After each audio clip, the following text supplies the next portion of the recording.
Hello guys, welcome back to my YouTube channel busy bear. ఇప్పటివరకు ఎవరైనా subscribe చేసుకోకపోతే వెంటనే వెళ్ళి సబ్స్క్రైబ్ చేసేసుకోండి. సో ఇవాళ వ్లాగ్ విశేషం ఏంటంటే, నేను మా నాన్నగారు కోరుకొండ దగ్గరున్న కణుపూరు శివాలయానికి వెళ్ళామన్నమాట. సో సీన్ ఏంటంటే, అమ్మ తమ్ముడు ఇంకా హైదరాబాద్ నుంచి తిరిగి రాలేదు ఇంటికి. వాళ్ళు రేపు మార్నింగ్ వస్తారు. ఈలోపు సండే ఎలాగో సెలవు వచ్చింది కదా అని చెప్పి నేను మా నాన్నగారు అలా టెంపుల్ విజిట్కి వెళ్ళాము. అక్కడ ఎంటర్ అవ్వగానే మనకి ఫస్ట్ అయితే స్టెప్సే కనిపించేస్తాయి. అలా కొంచెం పక్కకి వెళ్ళి పైకి పార్క్ చేసుకున్న దగ్గర ఈ అర్ధనారీశ్వరుడు కనిపిస్తాడనమాట. లోపలికి వెళ్ళిన తర్వాత కిందన ఈ చిన్న గుడి ఉంటుంది. 2 శివలింగాలు ఉంటాయి, పెద్ద లింగం చిన్న లింగం. ఆ తర్వాత కొంచెం అలా వెళ్తే ఇక్కడ స్టెప్స్ కనిపిస్తాయి అనమాట. ఆల్మోస్ట్ నియర్లీ 500 స్టెప్స్ వరకు ఉన్నాయి. స్టెప్స్ అయితే చాలా వంకర్ టింకర్గా పెద్దగా ఉన్నాయి. చాలా అలసట వచ్చేస్తుంది. చూసుకొని జాగ్రత్తగా వెళ్ళాలి. ఒక 250-200 స్టెప్స్ ఎక్కిన తర్వాత నుంచి మొత్తం విలేజ్ అంతా కనిపిస్తుంది అనమాట. ఇదే విలేజ్ వ్యూ, చాలా బాగుంది కదా. ఆ కొన్ని స్టెప్స్ ఎక్కిన తర్వాత ఈ చిన్న వినాయకుడి టెంపుల్ అయితే కనిపిస్తుంది. స్టెప్స్ అయిపోయిన తర్వాత ఇంకా ఇది ర్యాంప్ లాగా అనమాట.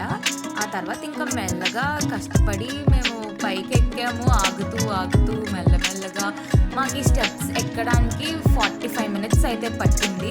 మీరు మీ టైం చూసుకొని జాగ్రత్తగా వెళ్ళండి. ఆ తర్వాత లోపలికి వెళ్ళిన తర్వాత ధ్వజస్తంభం దగ్గర నేను మా నాన్నగారు ఈ 365 ఆవు నెత్తిలో ముంచిన ఒత్తు వెలిగించాము. ఈ ఒత్తులు మేము ఇంటి దగ్గర నుంచి క్యారీ చేసుకొని తెచ్చుకున్నాము అనమాట. 365 ఒత్తుల తర్వాత నార్మల్గా నేతిలో ముంచిన 2 ఒత్తులు నేను కూడా వెలిగించాను. ఇంకా లోపల విశిష్టత ఏంటంటే 5 లింగాలు కలిసి వెలిసిందట అక్కడ. అదే విశిష్టత. అభిషేకం చేస్తుంటే చిన్నగా వీడియో క్లిప్పింగ్ కూడా తీశాను. ఇదైతే పాకశాల, ఫుడ్ రెడీ చేస్తున్నారు. ఇది మొత్తం టెంపుల్ ఆవరణ అనమాట. టెంట్ వేశారు. ఎండ అయితే చాలా ఎక్కువగా ఉంది. ఇంకా రిటర్న్లో ఈజీగానే దిగిపోయాం. స్టెప్స్ దిగడం ఈజీయే కదా ఎక్కడం కన్నా. ఫాస్ట్గానే దిగిపోయాము. ఇలా కిందకి దిగుతూ చిన్నగా ఫోటోషూట్, వీడియో షూట్ అన్నీ అయ్యాయి. కొన్ని స్టెప్స్ దిగిన తర్వాత పక్కనే ఆంజనేయ స్వామి టెంపుల్ ఉంది, అది కూడా చూసుకున్నాము.